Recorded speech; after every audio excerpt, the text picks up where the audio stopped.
Hello Janggi friends, welcome again to another video, and today we will be looking at a game which technically is my only victory against an AI, which shows you the level I'm currently at. And in this one, this will be just a noob's analysis, meaning I will be just presenting the things that I currently know and the strategies that I only know how to use. And just take note, the AI in this game just made completely losing moves, and so don't expect me to play it that far because that's just the level I'm at. And okay, so let's just analyze my game and just present you the things, the concepts that I already know. And if you have any good suggestions, strategies, anything, please leave a comment or message me.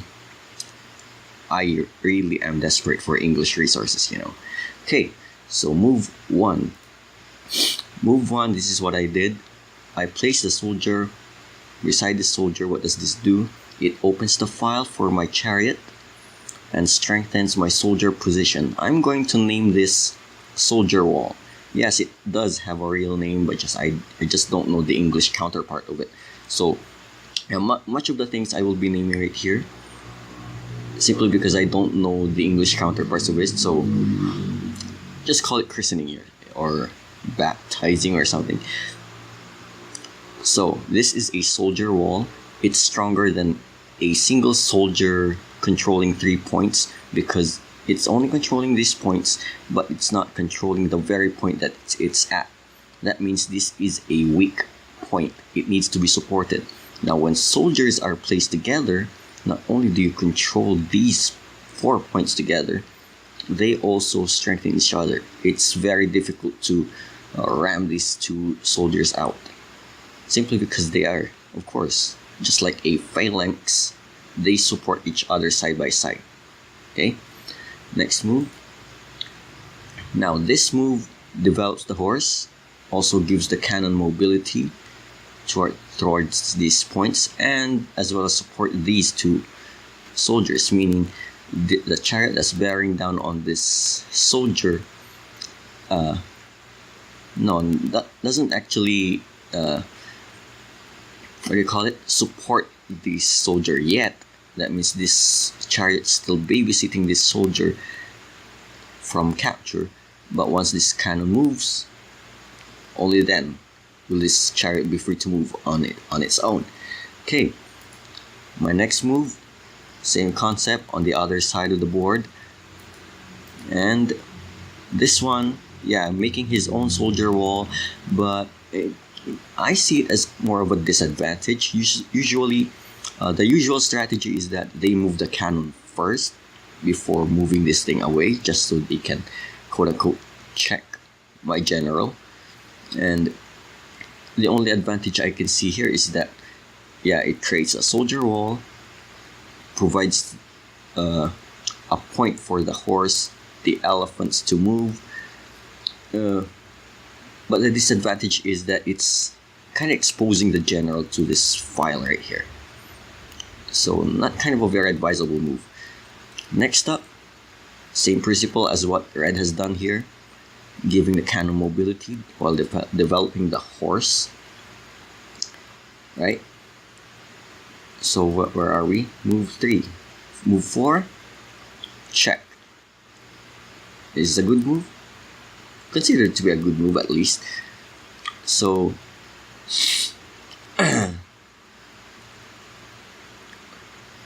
but at least it puts check on my general, but then I block it with a cannon. Same principle. Now look at this position. I call this position the locked down cannons, because these two cannons now cannot move unless this soldier moves away or one of the generals move away. And simply because if one of the cannons move away, that's putting the other general in check, right? So they are tied in a knot, they are locked down, and this is their pinning point. This soldier, I command whether to unlock both cannons or not. Next, Ooh, 5.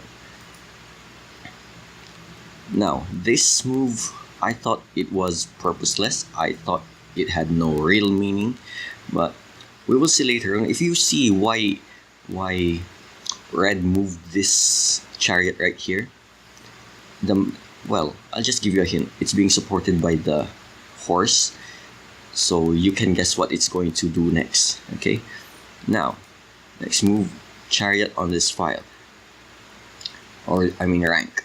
Move the chariot on this rank.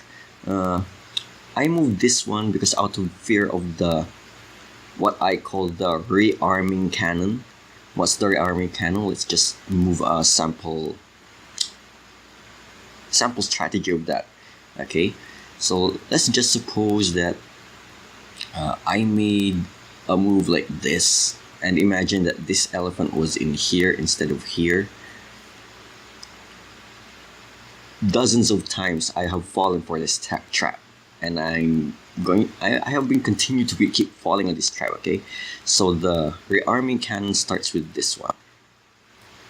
The player moves his cannon to the edge, aiming at my chariot and using his own soldier for quote-unquote arming the cannon to target at my chariot. And since we're imagining that there's an elephant here, and there's no horse right here, maybe the horse is here, I'm practically forced to disarm the cannon by blocking it with a soldier, right? So that means the file that I have opened for my own chariot, gone. Not only that, red gets an opportunity to open up his own file for the chariot and rearm his cannon to target my chariot again, and gives these two pieces a newer point to move through. So it gives him more mobility to do that. What do? I am again forced to disarm that cannon using that soldier again, but then with tempo, developing and rearming the cannon again, forcing me to react. This happens, by the way. It does happen on games. So how does red move again? Take that lonely soldier and rearming the cannon again. And if there's no horse right here, that means the chariot is being hit twice, forcing it to move. But the only problem it has is that there is an elephant right here, right? So it cannot really escape the capture. So that's the rearming cannon, and I didn't want to fall for that. But the flaw in my fear that time, now what move were we? Yeah, when I moved this, I forgot that this cannon is locked down. So my fear was unjustified. But nevertheless,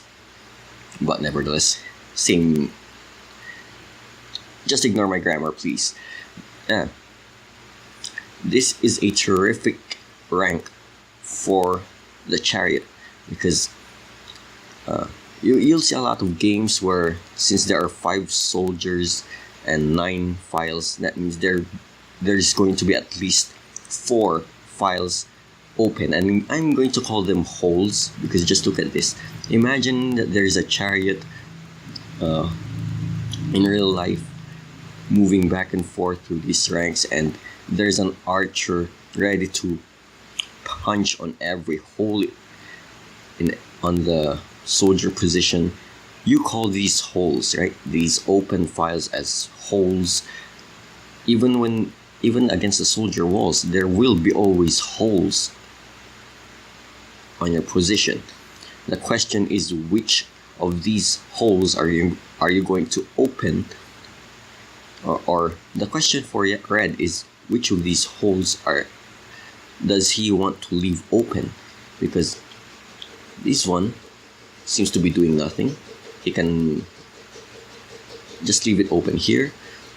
This one, kind of dangerous for red.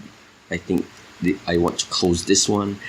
This one, very good position, I guess. It's very central, but also many pieces are attacking there, so maybe you can leave it open. This one, really not up for grabs because you can't do anything in here. So I guess the weakest link can be the best spot to plug that hole. But that's the concept of the Chariot being on the, no, this is not my 6th rank, 5th rank, my 5th rank. The Chariot belongs there, right?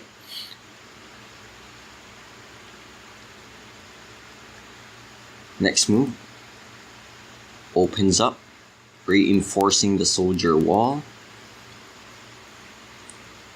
Just look at this one. It's challenging my Chariot. My Chariot that hasn't even moved. Now, I can have a lot of options right here. I can either block with a soldier or block with the horse, but it's going to leave me into much more inferior positions. And my thinking here was that, or I can also connect the two chariots together. But my thinking is this chariot hasn't moved. This guy has moved once and twice just so he can challenge me. So my choice was to exchange the chariots. Well, that's the primary reason, but the secondary reason, but my primary reason for exchanging the chariots is that I wanted to own this file for myself. This horse is hanging. No protection, no nothing. And he cannot move his cannon right here, or no. Sorry, wrong strategy. So, forced move, escape route. Now, for me, maybe this move is questionable for you, invading Red's territory very early on. It's me, I'm a beginner. That's how I think. And this move, I guess, it's one of Red's losing move because you don't really want to move your general in front of so many pieces, and especially that your advisors cannot guard your general in here. Moving your general back, good. Moving your advisor here, maybe good too. But regardless of the result, I am going to do this. Block the elephant, potentially killing it, or maybe it's just dead in its tracks. So that's one piece, or Red is going to be acting as one piece down. But then he tried to defend it with the horse. So defending it with the horse, meaning the horse is rather tied to the elephant that cannot move. So technically, he just effectively made himself inactive with two pieces. I don't care the piece values for now, but the fact also that he removed a point for his general to escape, that's leaving his general wide open for a lot of attack. No. Now, after this move, I can already see a file for my cannon. I can see a mount, a possible screen for my cannon, and potential mating net. So I went and developed my horse. I was aiming for that file. I can also do this. No, I cannot because of this cannon. So what does Red do? Did this. Tried to fork my cannon and horse. Now if I was playing reactionary, I would see this and I would panic and maybe do something like this, block it, and at the same time capture something. But all I see was this. So I technically didn't care if you are forking my horse and my chariot, simply because it's going to pin you. It's pinned. That horse is pinned. It can't move anywhere because if it moves, check. So this one, I guess one of Red's attempts to counterplay on the other side of the board. Maybe he would have gone here, strengthened the position, or supported his horse, or you see how how dangerous this general is. It's cramping his position so badly. And since I have seen this thing pinned, I see a delicious horse ready to be pounced on. Now here comes red, going for a counterplay. I cannot capture with a cannon unless I want it to be checked. Okay, so my cannon's still locked down. So I'll just take that horse with the horse. There's a principle behind that because I've been looking at another possible tactics. Takes, and then okay. Before I was making this move, I know that when I move my horse away, that's going to be a check, right? Check with the cannon. So regardless where I move, I was actually looking for a way to capture his chariot, but to no avail. So I saw this instead. A very good exchange. So red needs to react, and I'm sorry if I didn't see this. Okay, so if you saw this, congratulations, but I could have won at this point of the game just by putting my horse right here. That's actually checkmate, wetong. Because remember, none of red's pieces can capture that because this cannon will remain armed, loaded, regardless of what he does. So I didn't see that because I was only thinking, what if I capture this? How will red react or something? I don't know, I still won. But it just shows how materialistic beginners can be. So take the cannon, checks me out, block it with the advisor, grabs my horse in exchange for the cannon, and then check. This is now getting on red's very last nerves because everyone can see, right? Just because of this horse which is tied down protecting the elephant, the general is left wide open through the front lines, and his advisors cannot defend him at all. They're being rendered useless because of what's happening. But as for me, I'm going to chase the general down, and maybe there were a lot of better moves that red could have thought of, but he chose to run away. So what did I do? Tried to chase it with my other cannon. This file is technically mine, so this will be close to the end, right? So one of the positions, you can see the disadvantage that I have been producing of myself. Hanging elephant, hanging soldier. I no longer see any of these things happening in the middle of the board. I no longer see this.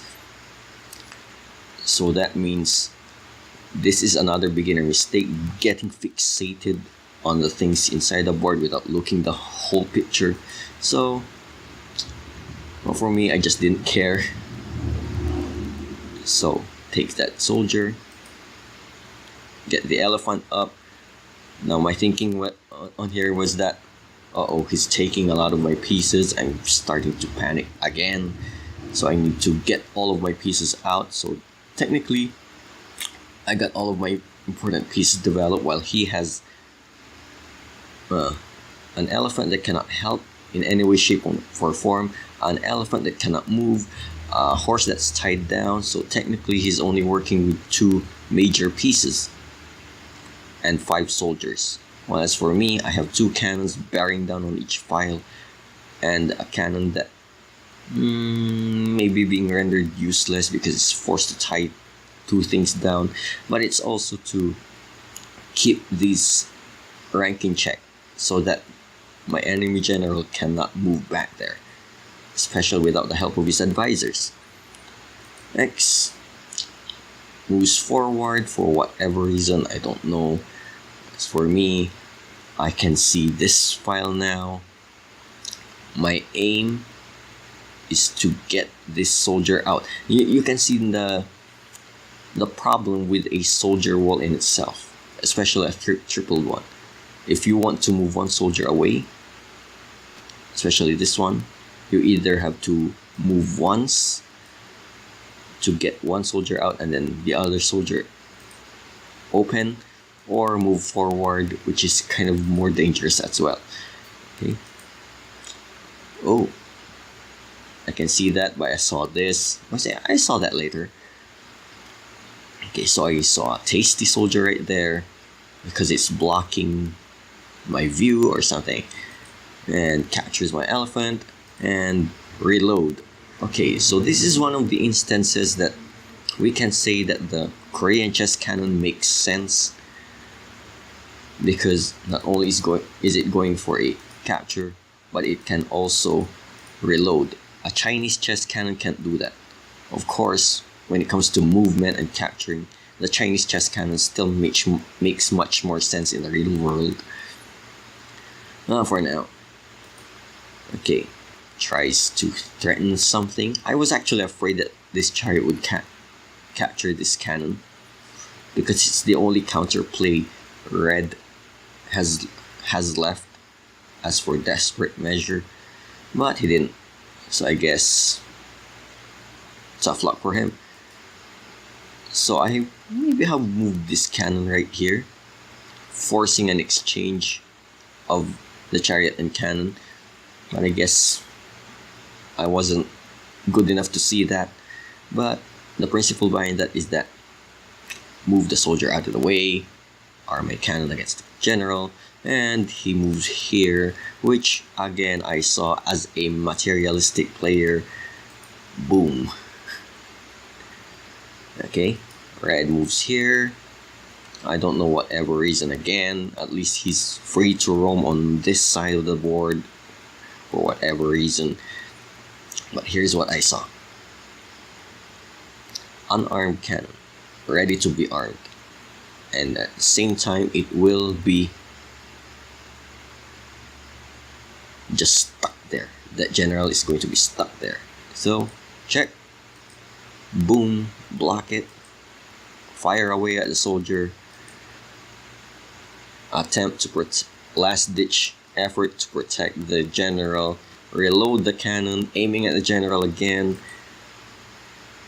This is Red's last attempt of counterplay, trying to check my own general for the last time, but then just capture with the advisor and then check the general, and there, practically the end.